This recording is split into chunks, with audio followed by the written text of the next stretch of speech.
There's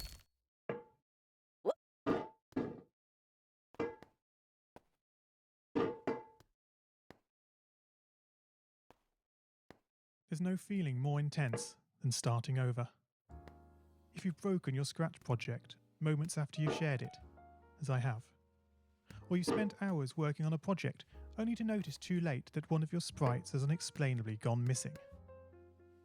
If you've made use of that difficult to name thing of thing block within the sensing category, amazingly useful but capable, due to a Scratch bug, of leaving you crying as it dumps all your scripts in one big unordered heap.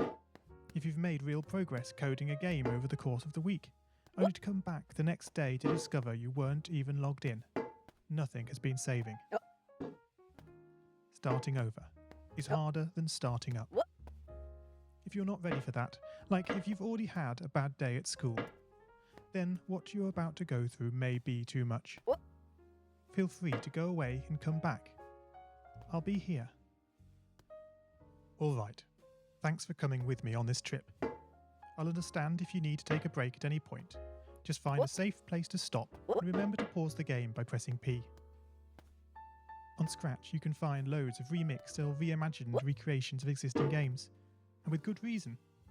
George Bernard Shaw said, "Imitation is not just the sincerest form of flattery, it's the sincerest form of learning." This game is a recreation of a game that came out in 2017, titled Getting Over It with Bennett Foddy.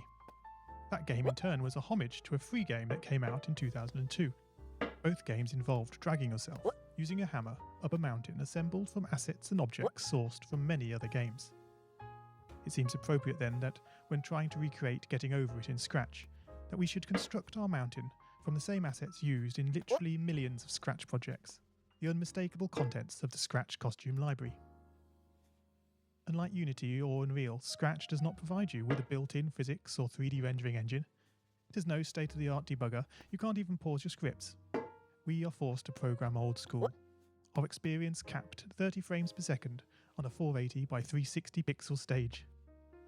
But these very restrictions force us to experiment, to think out of the box, to grow as developers as we become masters of all things Scratch.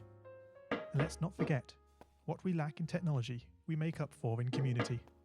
This fantastic bunch of budding software engineers, building, learning, creating, playing, remixing, as diverse a group of people as the very Scratch assets we now so skillfully attempt to ascend. The act of climbing, in the digital world or in the real world, has certain essential properties that give the game its flavour.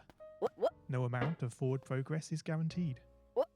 When you start Getting Over It, you're standing next to a dead tree, which blocks the way to the entire rest of the game. You prod and poke at it, exploring the limits of your reach and strength, trying to find a way up. When starting a new Scratch project, that initial blank slate is both refreshing and at times a little scary. Wouldn't it be great if we could travel forward in time and review our finished projects to see how well they turned out? I certainly wish we could. The real draw of coding, what gives it that special zing, is the challenge of accomplishing something you've never done before. At this point, you don't want to fall into the trap of rushing into creating loads of content, designing all the levels, the player costumes, all the easier stuff that can be perfected later. No, before all that, you need to prod and poke that tree. That is, understanding the coding difficulties you're expecting to face and try out any ideas to solve them. You may not be able to time travel, but at least this way you can get a good idea of how well your project is likely to go, and potentially save yourself a lot of time.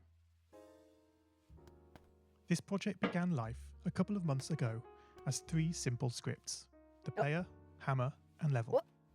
I spent no time on the art, just using ScratchGAT and a few rectangles drawn in the sprite editor. The scripts for the player quickly mocked up in a similar fashion to those I teach on my YouTube channel. With the hammer I had to improvise because I'd never done anything quite like that before, and boy did I prod and poke at those scripts. What I had imagined and the results I was achieving were hard to reconcile. The hammer and the player sprites would get stuck in the walls and ground, shake and jiggle and clip up to the top of the screen. Worst of all, when I tried the bread and butter action of lifting the player up upon the hammer, Any tiny movement would throw the player into a crazy up and down motion as if bouncing upon a possessed pogo stick. Things don't always turn out as you want them to, and sometimes it's good to take a break. So, for the time being, I shelved the project, letting it slowly slip down the list of unshared projects, joining the countless multitude of unfinished, unseen projects that haunt the vast storage archives of MIT. Have you, as you've been playing this game, stopped to wonder how you can balance on a hammer that is held out to one side? It feels quite natural in game, but try it in the real world, and you'll not get your feet off the ground. No, this game is bending the rules of physics. Although I was not actively working on the project, the desire to code the game and solve the initial problems constantly played on my mind.